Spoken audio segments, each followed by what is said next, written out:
3 hours before Whitney Houston's death, the most powerful man in music history was about to make a phone call that would haunt him for the rest of his life. Clive Davis, the legendary producer who discovered Whitney when she was just 19, who turned her into the greatest voice of a generation, was preparing for the biggest music industry event of the year. His annual pre-Grammy gala was scheduled for that evening in the very hotel where Whitney was staying. Everything was perfect, meticulously planned down to the smallest detail. But Clive couldn't shake a feeling of unease that had been growing in his chest all morning. He had tried calling Whitney 4 times that day, and each time the call went straight to voicemail. This wasn't unusual. Whitney had been unpredictable for years, her struggles with addiction making her unreliable and often unreachable. But something about today felt different. At exactly 2:47 p.m., Clive's phone rang. The caller ID showed Whitney's number, and relief flooded through him. He answered immediately, expecting to hear her warm, familiar voice apologizing for missing his earlier calls. Instead, what he heard made his blood run cold. Whitney's voice was barely above a whisper, trembling with an emotion he couldn't quite identify. Fear, exhaustion, resignation? "Clive," she said, her words slightly slurred. "I need to tell you something." Clive sat up straighter in his chair, his entire body tensing. In the 40 years he had known Whitney Houston, through all her triumphs and struggles, he had learned to read the subtle variations in her voice like a seismograph detecting earthquakes. And right now, everything in her tone was registering danger. "Whitney, where are you? Are you okay?" Clive's voice carried the authority of someone who had managed countless crises, but underneath was genuine concern. There was a long pause on the other end of the line, filled only by the sound of Whitney's uneven breathing. When she finally spoke again, her words came out in a rush, as if she had been holding them back for too long. "I'm tired, Clive. I'm so tired of fighting. Fighting myself, fighting the world, fighting this thing inside me that keeps pulling me down." Clive's mind raced through possible responses, weighing each word carefully. He had been through this before, dozens of conversations over the years where Whitney had called him in moments of despair.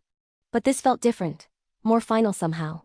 "Whitney, listen to me," Clive said, his voice firm but gentle. "You're going to be fine. You're stronger than whatever you're fighting. Remember who you are. Remember that voice, that gift God gave you." Whitney laughed, but it was a hollow sound that made Clive's chest tighten. "That voice," she repeated. "You know what's funny, Clive? That voice is the best thing and the worst thing that ever happened to me. It gave me everything and took everything away." Clive stood up from his desk and began pacing his hotel suite, the phone pressed tightly to his ear. Through the window, he could see the Beverly Hilton's pool area far below, where workers were setting up for that evening's party. Somewhere in this same building, Whitney was falling apart, and he felt helpless to stop it. Asterisk. "Where exactly are you right now?" Clive asked, trying to keep his voice calm. "I'm going to come to you. We'll talk this through like we always do." There was another long pause, and in that silence, Clive heard something in the background. Water running. A faucet maybe, or a shower. The sound was oddly loud, almost overwhelming the conversation. "I'm in my room," Whitney finally answered. "Suite 434. And Clive, I want you to know something. I want you to know that none of this is your fault. You gave me chances when no one else would. You believed in me when I stopped believing in myself." Clive felt tears welling up in his eyes, something that rarely happened to the notoriously composed music mogul. "Whitney, you're scaring me. Please let me come up there. Or better yet, come down to my suite. We'll order room service, we'll talk, we'll figure this out together." Whitney's voice softened. And for a moment she sounded like the young girl Clive had first met at Sweetwater's nightclub in 1983. The teenager with the angelic voice and infinite potential. "Do you remember the first time you heard me sing, Clive? I was so nervous that night. I thought I was going to mess everything up. But you looked at me with those eyes, and you said I was going to change the world. And you did change the world." Clive responded quickly. "You changed music forever, Whitney. No one before or since has had a voice like yours. You're irreplaceable." Whitney made a sound that might have been a laugh or a sob. "That's the problem, Clive. I'm irreplaceable, but I can't even replace myself. I can't be the Whitney Houston everyone expects me to be anymore. That girl, that voice, she's gone. And I don't know how to exist without being her." Clive's mind was working frantically now, running through options. He could call hotel security, have them check on her. He could call her assistant, her family, anyone who might be able to reach her faster than he could. But something in Whitney's tone told him that what she needed right now was not intervention but connection. She needed someone to truly hear her, perhaps for the first time in years. "Whitney," Clive said, his voice dropping to almost a whisper. "That girl you're talking about, the one you think is gone, she's not gone. She's still there, I can hear her right now. You're still Whitney Houston, and you still have so much to give this world. The water sound in the background seemed to be getting louder, and Clive felt his anxiety increasing. What's that sound, Whitney? What are you doing? I'm running a bath, Whitney said, her voice suddenly clearer, almost matter of fact. I need to get ready for your party tonight. You want me there, don't you? Relief and concern battled inside Clive's chest. On one hand, she was talking about attending the party, which suggested she was planning for the immediate future. On the other hand, something about the entire conversation felt wrong, like a goodbye disguised as small talk. Of course I want you there, Clive said carefully. But only if you're feeling up to it. There's no pressure, Whitney. Your health comes first, always. Whitney was quiet for a long moment, and when she spoke again, her voice had changed once more. Now she sounded distant, as if she were speaking from very far away. Clive, do you believe in heaven? The question caught him completely off guard. Yes, I suppose I do. Why do you ask? Whitney sighed deeply. I hope it's real. I hope there's a place where I can finally rest, where I don't have to be Whitney Houston anymore. Where I can just be Nippy, like my daddy used to call me. Just a girl who loves to sing, without all the weight of expectations and disappointments. Clive felt panic rising in his throat. This wasn't just depression or exhaustion talking. This was something deeper, more dangerous. Whitney, I need you to listen to me very carefully. Whatever you're thinking right now, whatever darkness you're feeling, it will pass. I've seen you come back from the edge before, and you can do it again. Whitney laughed softly. The edge, Clive? I think I've been living on the edge for so long that I forgot what solid ground feels like. And you know what? I'm tired of balancing. I'm so tired. Then let me help you, Clive pleaded, abandoning all pretense of calm professionalism. Let me send someone up there right now. Or I'll come myself. Just don't hang up this phone, okay? Stay on the line with me. There was a rustling sound, as if Whitney was moving around the room. The water was still running in the background, a steady, almost hypnotic sound. You've always been there for me, Clive. Even when I pushed everyone else away, you never gave up on me. That means more than you'll ever know. Then prove it, Clive said urgently. Prove that it means something by letting me be there for you right now. Tell me your room number again. 434. I'm coming up there right now. Whitney's voice became firm, almost commanding. No, Clive, stay where you are. Finish setting up for your party. Make it beautiful, make it perfect. The way you always do. That's your gift, creating magical moments for people. Don't let me take that away from you. Clive was already grabbing his jacket, heading toward the door of his suite. Whitney, please. Don't do this. Don't shut me out, not now. I'm not shutting you out, Whitney said softly. I'm letting you in, maybe for the first time in years. I'm letting you see the real me, not the image, not the icon, just me. And I need you to remember something, Clive. I need you to remember that the best part of my life was making music with you. Those hours in the studio, when it was just us and the songs, those were the times I felt most like myself. Clive's hand was on the doorknob, but he paused. Something in Whitney's words made him stop and really listen. She wasn't saying goodbye, exactly, but she was saying something important. Something she needed him to hear. Asterisk. I remember every single session, Clive said, his voice thick with emotion. I remember recording Saving All My Love for You and how you nailed it in one take. I remember the greatest love of all, and how you cried after we finished because you said it felt like singing your own biography. I remember I Will Always Love You, and how the entire studio went silent when you hit that final note because we all knew we had just witnessed something miraculous. Whitney was crying now. He could hear it in her breathing. That's what I want you to remember, Clive. Not the tabloid stories, not the drug scandals, not the failed comebacks. Remember the girl who loved to sing, who gave everything she had to every song. That's all I've ever seen, Whitney, Clive said fiercely. That's the only version of you that matters to me. The rest is just noise, just obstacles that got in the way of your gift. There was a long silence, longer than any of the previous pauses in their conversation. Clive stood frozen in his doorway, his heart pounding, waiting for Whitney to speak again. When she finally did, her voice was barely audible. I have to go now, Clive. The bath is ready, and I need to get cleaned up. I'll try to make it to your party tonight. I really will try. Every instinct Clive had was screaming at him to not let her hang up, to keep her talking, to get to her room immediately. But he also knew Whitney well enough to understand that pushing too hard could drive her further away. Promise me you'll call me back in an hour, he said. Just call me back and let me know you're okay. Can you promise me that? Whitney's voice was fading, as if she were moving away from the phone. I promise I'll always love you, Clive. You were more than a producer, more than a manager. You were the father I needed when mine was gone. The line went dead. Clive stood staring at his phone, his hand shaking. For several long seconds, he remained paralyzed with indecision. Should he call security? Should he run to her room himself? Should he respect her request for space? He checked the time on his phone. 3:32 p.m. His party started at 7 p.m. Whitney's room was just a few floors above him in the same hotel. He made a decision. He would give her 30 minutes, not the hour she had asked for, but 30 minutes to collect herself, to take her bath, to find some equilibrium. Then he would go to her room personally. Party preparations be damned. Clive returned to his desk and tried to focus on the last-minute details for the evening's gala. But his mind kept returning to Whitney's voice, to the strange quality of resignation and peace that had filled her words. He had heard Whitney in every emotional state imaginable over their 40-year relationship. He had heard her jubilant after career triumphs, devastated after personal failures, angry at the world, grateful for her blessings. But he had never heard her sound quite like she had on this phone call. Like someone who had finally made peace with something terrible. The minutes crawled by with agonizing slowness. Clive found himself checking his phone every few seconds, willing it to ring, willing Whitney to call him back and tell him she was fine, that she had just been in a dark mood, but had worked through it. At 3:47 p.m., Clive's assistant knocked on his door. Mr. Davis, the florist needs your approval on the centerpiece arrangements, and the sound engineer has questions about the stage setup. Clive waved him away impatiently. Handle it yourself. I need to go check on someone. He grabbed his jacket again and headed for the elevator. His heart was pounding as he pressed the button for the 4th floor. The elevator seemed to move impossibly slowly, each second stretching into eternity.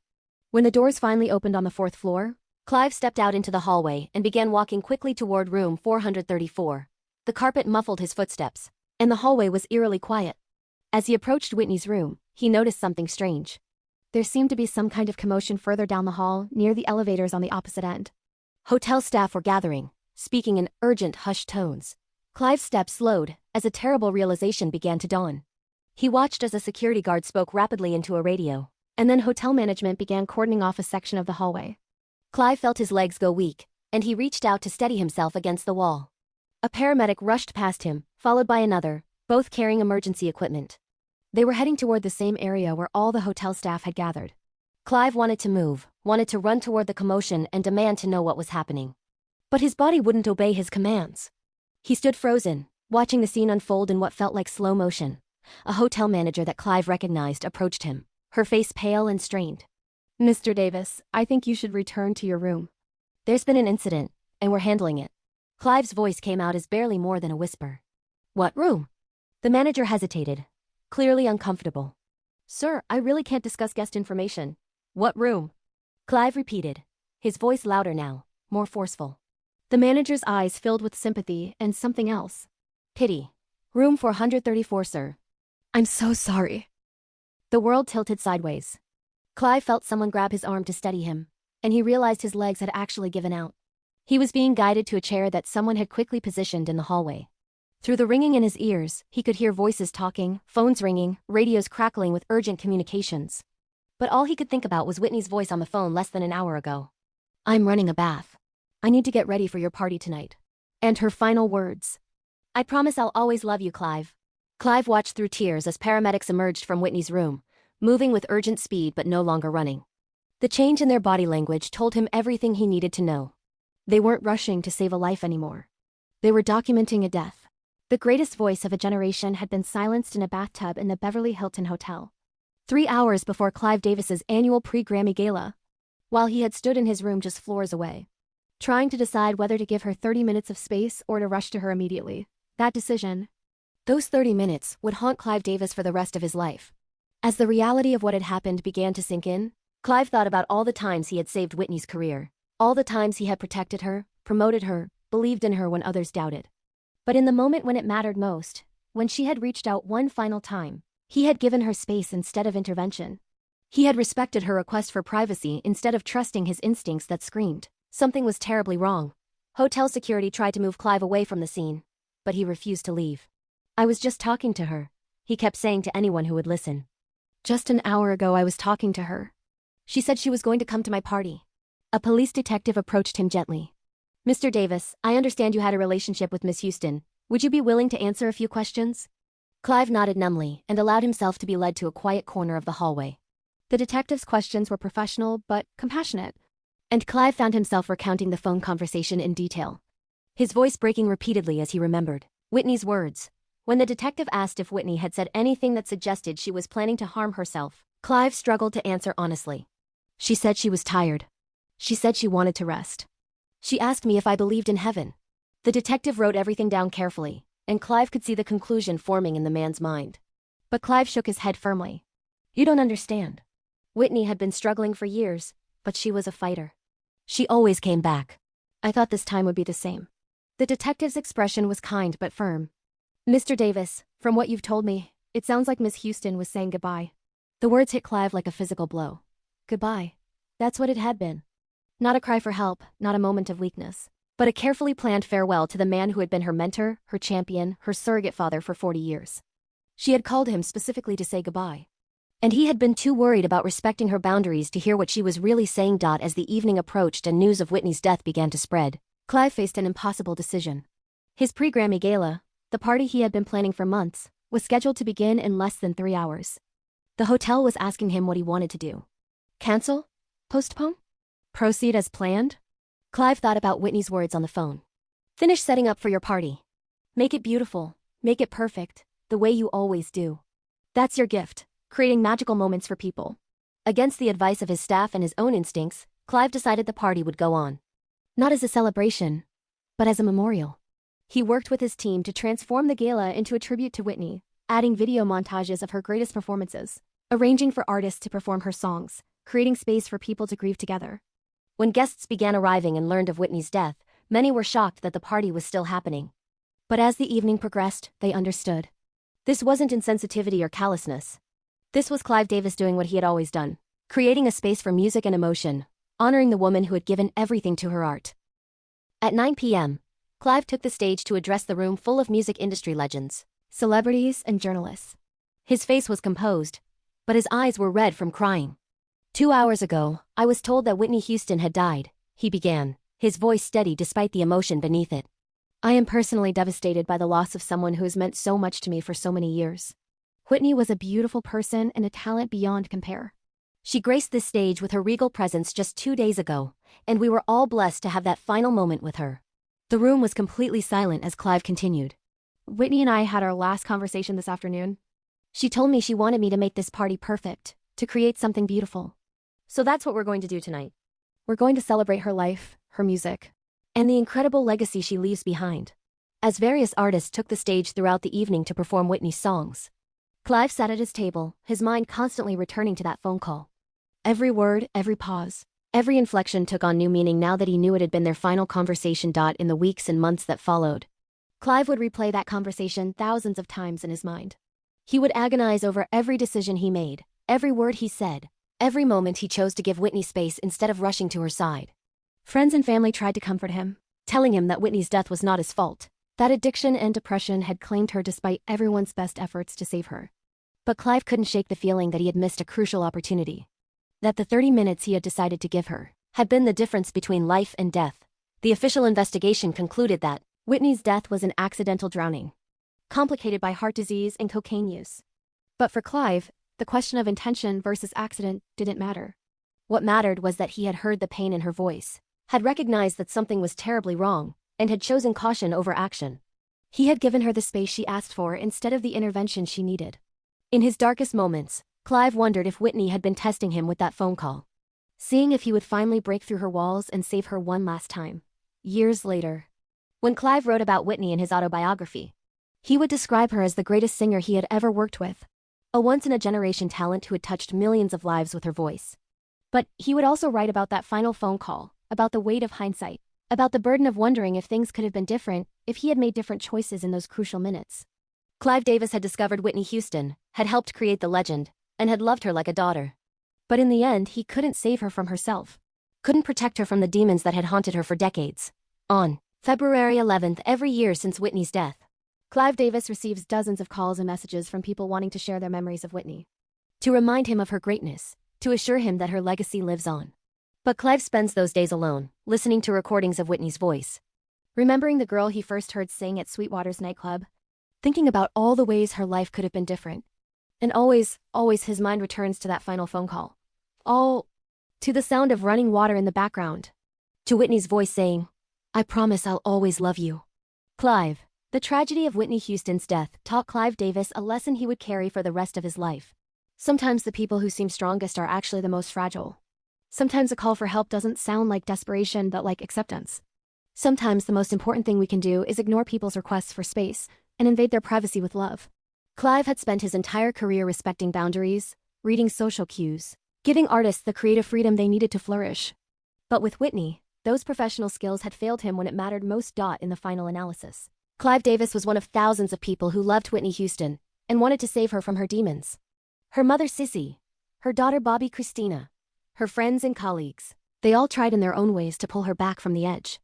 But addiction and depression are powerful enemies, and sometimes love isn't enough to defeat them. Whitney Houston died alone in a bathtub in the Beverly Hilton Hotel on February 11, 2012, at the age of 48. 3 hours before a party thrown in her honor by the man who had discovered her and believed in her potential. When she was just a teenager with a remarkable voice, the greatest voice of a generation was silenced. And the world of music would never be quite the same. But her music lives on, a testament to the incredible gift she possessed and the joy she brought to millions of people around the world. And Clive Davis, the legendary producer who helped create the Whitney Houston legend, carries with him always the memory of that final phone call. The sound of running water, and the wait of 30 minutes that changed everything.